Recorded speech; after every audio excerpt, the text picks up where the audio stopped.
Hi everyone, Mrs. Wilson here, ready to tackle chapter 17 titled Cat, Rat, and Dog. But first, a quick recap of chapter 16. When Harry was taking his exam with Professor Trelawney, she seemed to have kind of transformed into someone else for just a bit and gave a pretty ominous warning about the Dark Lord returning that night. Just so happens that on that very same day, it was the day of Hagrid's appeal for Buckbeak, and so Ron, Hermione, and Harry had taken the invisibility cloak and gone down to Hagrid's hut because they wanted to see him. And while they were on their way back, well, I'm going to read the just very end of the chapter so you can remember what happened here. "I can't hold him, Scabbers, shut up, everyone will hear us." The rat was squealing wildly, but not loudly enough to cover up the sounds drifting from Hagrid's garden. There was a jumble of indistinct male voices. Silence, and then without warning, the unmistakable swish and thud of an axe. Hermione swayed on the spot. "They did it," she whispered to Harry. "I don't believe it. They did it." So a pretty tough ending to the chapter for sure. So we're going to pick back up in chapter 17 right now. Harry's mind had gone blank with shock. The three of them stood transfixed with horror under the invisibility cloak. The very last rays of the setting sun were casting a bloody light over the long-shadowed grounds. Then behind them they heard a wild howling. "Hagrid," Harry muttered. Without thinking about what he was doing, he made to turn back, but both Ron and Hermione seized his arms. "We can't," said Ron, who was paper white. "He'll be in worse trouble if they know we've been to see him." Hermione's breathing was shallow and uneven. "How could they?" she choked. "How could they?" "Come on," said Ron, whose teeth seemed to be chattering. They set off back toward the castle, walking slowly to keep themselves hidden under the cloak. The light was fading fast now. By the time they reached the open ground, darkness was settling like a spell around them. "Scabbers, keep still," Ron hissed, clamping his hand over his chest. The rat was wriggling madly. Ron came to a sudden halt, trying to force Scabbers deeper into his pocket. "What is the matter with you, you stupid rat? Stay still. Ouch! He bit me." "Ron, be quiet," Hermione whispered urgently. "Fudge will be out here in a minute." "He won't stay put." Scabbers was plainly terrified. He was writhing with all his might, trying to break free of Ron's grip. What is the matter with him? But Harry had just seen, slinking toward them, his body low to the ground, wide yellow eyes glinting eerily in the darkness, Crookshanks. Whether he could see them or was following the sound of Scabbers' squeaks, Harry couldn't tell. "Crookshanks," Hermione moaned. "No, go away, Crookshanks, go away." But the cat was getting nearer. "Scabbers, no!" Too late. The rat had slipped between Ron's clutching fingers, hit the ground, and scampered away. In one bound, Crookshanks sprang after him, and before Harry and Hermione could stop him, Ron had thrown the invisibility cloak off himself and pelted away into the darkness. "Ron!" Hermione moaned. She and Harry looked at each other, then followed at a sprint. It was impossible to run full out under the cloak. They pulled it off, and it streamed behind them like a banner as they hurtled after Ron. They could hear his feet thundering along ahead and his shouts at Crookshanks. "Get away from him! Get away! Scabbers, come here!" There was a loud thud. "Gotcha! Get off, you stinking cat!" Harry and Hermione almost fell over Ron. They skidded to a stop right in front of him. He was sprawled to the ground, but Scabbers was back in his pocket. He had both his hands held tight over the quivering lump. "Ron, come on, back under the cloak," Hermione panted. "Dumbledore, the minister, they'll be coming back out in a minute." But before they could cover themselves again, before they could even catch their breath, they heard the soft pounding of gigantic paws. Something was bounding toward them out of the dark. An enormous, pale-eyed, jet-black dog. Harry reached for his wand, but too late. The dog had made an enormous leap, and the front paws hit him on the chest. He keeled over backward in a whirl of hair. He felt its hot breath, saw inch-long teeth, but the force of its leap had carried it too far. It rolled off him. Dazed, feeling as though his ribs were broken, Harry tried to stand up. He could hear it growling as it skidded around for a new attack. Ron was on his feet. As the dog sprang back toward them, he pushed Harry aside. The dog's jaws fastened instead around Ron's outstretched arm. Harry lunged forward. He seized a handful of the brute's hair, but it was dragging Ron away as easily as though he were a rag doll. Then, out of nowhere, something hit Harry so hard across the face, he was knocked off his feet again. He heard Hermione shriek with pain and fall too. Harry groped for his wand, blinking blood out of his eyes. "Lumos," he whispered. The wand light showed him the trunk of a thick tree. They had chased Scabbers into the shadow of the whomping willow, and its branches were creaking as though in a high wind, whipping backward and forward to stop them going nearer. And there at the base of the trunk was the dog, dragging Ron backward into a large gap in its roots. Ron was fighting furiously, but his head and torso were slipping out of sight. "Ron!" Harry shouted, trying to follow, but a heavy branch whipped lethally through the air, and he was forced backward again. All they could see now was one of Ron's legs, which he had hooked around a root in an effort to stop the dog from pulling him farther underground, but a horrible crack cut the air like a gunshot. Ron's leg had broken, and a moment later, his foot vanished from sight.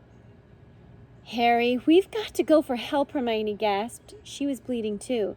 The willow had cut her across the shoulder. "No, that thing's big enough to eat him. We haven't got time." "We're never going to get through without help." Another branch whipped down at them, twigs clenched like knuckles. "If that dog can get in, we can," Harry panted, darting here and there, trying to find a way through the vicious, swishing branches.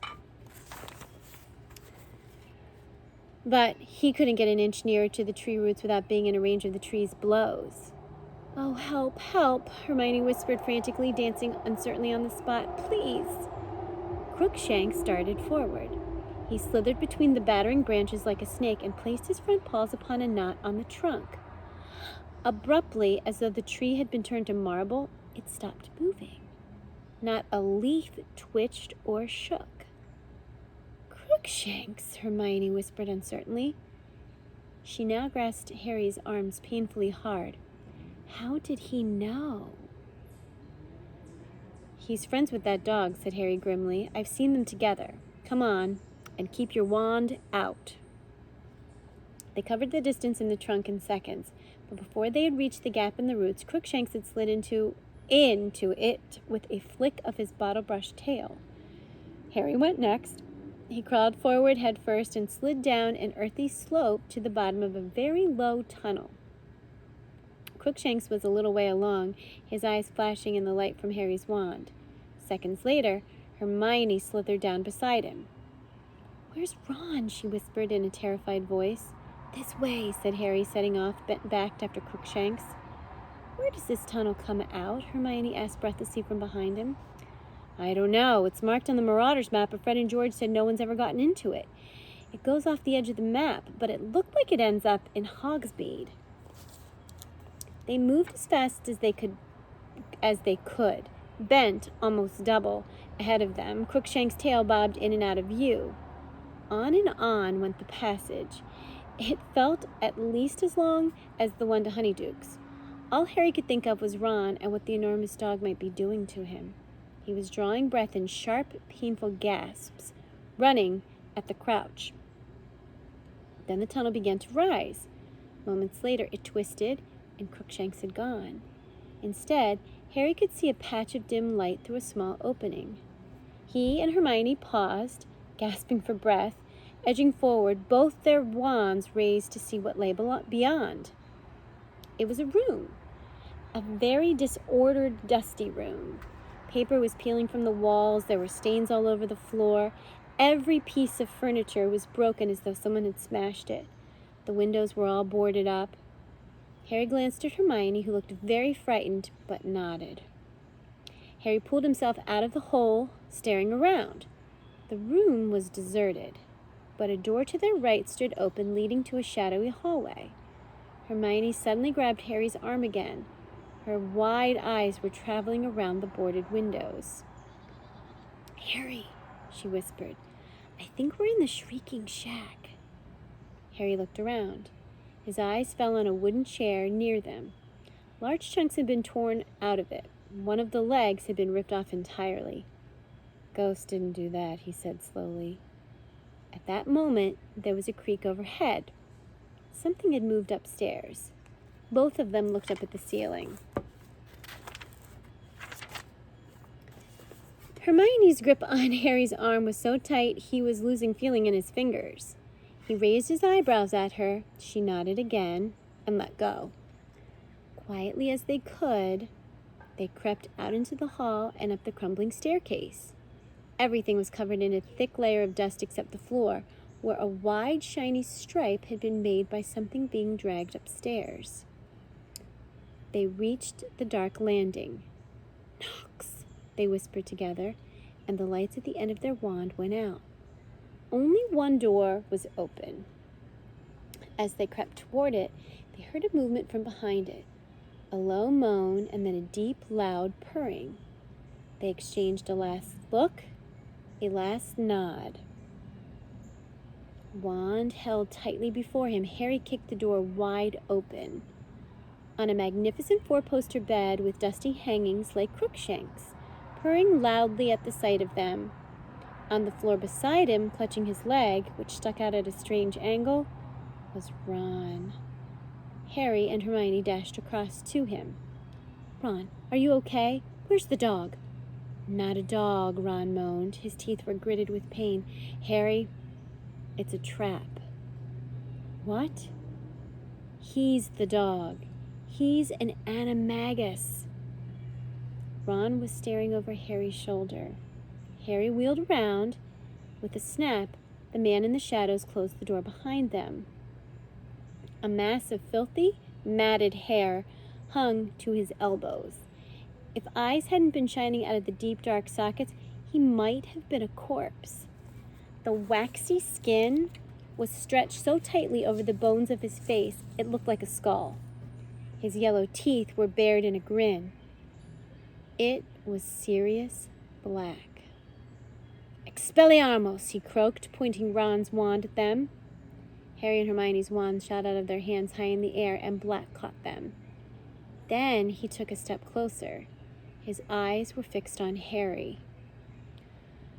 "I thought you'd come and help your friend," he said hoarsely.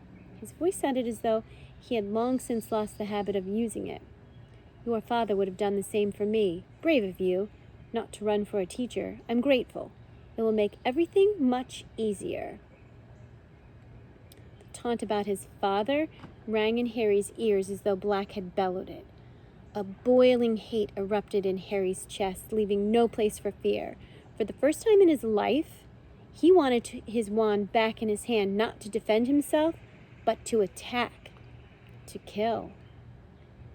Without knowing what he was doing, he started forward, but there was a sudden movement on either side of him, and two pairs of hands grabbed him and held him back. "No, Harry," Hermione gasped in a petrified whisper. Ron, however, spoke to Black. "If you want to kill Harry, you'll have to kill us too," he said fiercely, but the effort of standing upright was draining him of still more color, and he was swaying slightly as he spoke. Something flickered in Black's shadowy eyes. "Lie down," he said quietly to Ron. "You will damage that leg even more." "Did you hear me?" Ron said weakly, though he was clinging painfully to Harry to stay upright. "You'll have to kill all three of us." "There'll be only one murder here tonight," said Black, and his grin widened. "Why's that?" Harry spat, trying to wrench himself free of Ron and Hermione. "Didn't care last time, did you? Didn't mind slaughtering all those muggles to get at Pettigrew. What's the matter, gone soft in Azkaban?" "Harry," Hermione whimpered, "be quiet." "He killed my mom and dad," Harry roared, and with a huge effort, he broke free of Hermione's and Ron's restraint and lunged forward. He'd forgotten about magic. He'd forgotten that he was short and skinny and 13, whereas Black was a tall, full-grown man. All Harry knew was that he wanted to hurt Black as badly as he could, and that he didn't care how much he got hurt in return. Perhaps it was the shock of Harry doing something so stupid, but Black didn't raise the wands in time. One of Harry's hands fastened over his wasted wrist, forcing the wand's tip away. The knuckles of Harry's other hand collided with the side of Black's head, and they fell backward into the wall. Hermione was screaming, Ron was yelling. There was a blinding flash as the wands in Black's hands sent a jet of sparks into the air that missed Harry's face by inches. Harry felt the shrunken arm under his fingers, twisting madly, but he clung on, his other hand punching every part of Black it could find. But Black's free hand had found Harry's throat. "No," he hissed, "I've waited too long." The fingers tightened. Harry choked, his glasses askew. Then he saw Hermione's foot swing out of nowhere. Black let go of Harry with a grunt of pain. Ron had thrown himself on Black's wand hand, and Harry heard a faint clatter. He fought free of the tangle of bodies and saw his own wand rolling across the floor. He threw himself toward it, but arg! Crookshanks had joined in the fray. Both sets of front claws had sunk themselves deep into Harry's arm. Harry threw him off, but Crookshanks now darted toward Harry's wand. "No, you don't!" roared Harry, and he aimed a kick at Crookshanks that made the cat leap aside, spitting. Harry snatched up his wand and turned. "Get out of the way," he shouted at Ron and Hermione. They didn't need telling twice. Hermione, gasping for breath, her lip bleeding, scrambled aside, snatching up her and Ron's wands. Ron crawled to the four-poster and collapsed onto it, panting, his white face now tinged with green, both hands clutching his broken leg. Black was sprawled at the bottom of the wall. His thin chest rose and fell rapidly as he watched Harry walking slowly nearer, his wand pointing straight at Black's heart. "Going to kill me, Harry?" he whispered. Harry stopped right above him, his wand still pointing at Black's chest, looking down at him.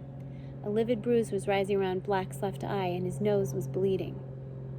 "You killed my parents," said Harry, his voice shaking slightly, but his wand hand quite steady.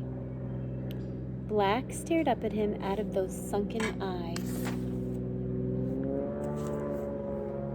"I don't deny it," he said very quietly, "but if you knew the whole story..." "The whole story," Harry repeated, a furious pounding in his ears. "You sold them to Voldemort. That's all I need to know." "You have got to listen to me," Black said, and there was a note of urgency in his voice now. "You'll regret it if you don't. You don't understand." "I understand a lot better than you think," said Harry, and his voice shook more than ever. "You never heard her, did you? My mum, trying to stop Voldemort killing me. And you did that. You did it." Before either of them could say another word, something ginger streaked past Harry. Crookshanks leaped onto Black's chest and settled himself right there, right over Black's heart. Black blinked and looked down at the cat. "Get off," he murmured, trying to push Crookshanks off him. But Crookshanks sank his claws into Black's robes and wouldn't shift. He turned his ugly, squashed face to Harry and looked up at him with those great yellow eyes. To his right, Hermione gave a dry sob. Harry stared down at Black and Crookshanks, his grip tightening on the wand. So what if he had to kill the cat too? It was in the league with Black. If it was prepared to die trying to protect Black, that wasn't Harry's business. If Black wanted to save it, that only proved he cared more for Crookshanks than for Harry's parents. Harry raised the wand. Now was the moment to do it. Now was the moment to avenge his mother and father. He was going to kill Black. He had to kill Black. This was his chance. The seconds lengthened, and still Harry stood frozen there, wand poised, Black staring up at him. Crookshanks on his chest. Ron's ragged breathing came from the bed. Hermione was quite silent. And then came a new sound. Muffled footsteps were echoing up through the floor. Someone was moving downstairs. "We're up here!" Hermione screamed suddenly. "We're up here! Sirius Black! Quick!" Black made a startled movement that almost dislodged Crookshanks. Harry gripped his wand convulsively. "Do it now," said a voice in his head, but the footsteps were thundering up the stairs, and Harry still hadn't done it. The door of the room burst open in a shower of red sparks, and Harry wheeled around as Professor Lupin came hurtling into the room, his face bloodless, his wand raised and ready. His eyes flickered over Ron lying on the floor, over Hermione cowering next to the door, to Harry standing there with his wand covering Black, and then to Black himself, crumpled and bleeding at Harry's feet. "Expelliarmus!" Lupin shouted. Harry's wand flew once more out of his hand. So did the two Hermione was holding. Lupin caught them all deftly, then moved into the room staring at Black, who still had Crookshanks lying protectively across his chest. Harry stood there feeling suddenly empty. He hadn't done it. His nerves had failed him. Black was going to be handed back to the Dementors. Then Lupin spoke in an odd voice, a voice that shook with some suppressed emotion. "Where is he, Sirius?" Harry looked quickly at Lupin. He didn't understand what Lupin meant. Who was Lupin talking about? He turned to look at Black again. Black's face was quite expressionless. For a few seconds he didn't move at all. Then very slowly he raised his empty hand and pointed straight at Ron. Mystified, Harry glanced around at Ron, who looked bewildered. "But then," Lupin muttered, staring at Black so intently it seemed he was trying to read his mind, "why hasn't he shown himself before now? Unless—" Lupin's eyes suddenly widened, as though he was seeing something beyond Black, something none of the rest could see. "Unless he was the one. Unless you switched without telling me?" Very slowly, his sunken gaze never leaving Lupin's face, Black nodded. "Professor," Harry interrupted loudly, "what is going on?" But he never finished the question, because what he saw made his voice die in his throat. Lupin was lowering his wand, gazing fixedly at Black. The professor walked to Black's side, seized his hand, pulled him to his feet so that Crookshanks fell to the floor, and embraced Black like a brother. Harry felt as though the bottom had dropped out of his stomach. "I don't believe it!" Hermione screamed. Lupin let go of Black and turned to her. She had raised herself off the floor and was pointing at Lupin wild-eyed. You? Hermione. "You and him?" Hermione, calmed down. "I didn't tell anyone," Hermione shrieked. "I've been covering up for you." "Hermione, listen to me, please," Lupin shouted. "I can explain." Harry could feel himself shaking, not with fear, but with a fresh wave of fury. "I trusted you," he shouted at Lupin, his voice wavering out of control. "And all this time, you've been his friend?" "You're wrong," said Lupin. "I haven't been Sirius's friend, but I am now. Let me explain." "No!" Hermione screamed. "Harry, don't trust him. He's been helping Black get into the castle. He wants you dead, too. He's a werewolf." There was a ringing silence. Everyone's eyes were on Lupin, who looked remarkably calm, though rather pale. "Not at all up to your usual standard, Hermione," he said. "Only 1 out of 3, I'm afraid. I have not been helping Sirius get into the castle, and I certainly don't want Harry dead." An odd shiver passed over his face. "But I won't deny that I am a werewolf." Ron made a valiant effort to get back up again, but fell back with a whimper of pain. Lupin made toward him, looking concerned, but Ron gasped. "Get away from me, werewolf!" Lupin stopped dead. Then, with an obvious effort, he turned to Hermione and said, "How long have you known?" "Ages," Hermione whispered. "Since I did Professor Snape's essay." "He'll be delighted," said Lupin coolly. "He assigned that essay hoping someone would realize what my symptoms meant. Did you check the lunar chart and realize that I was always ill at the full moon? Or did you realize that the Bogart changed into the moon when it saw me?" "Both," Hermione said quietly.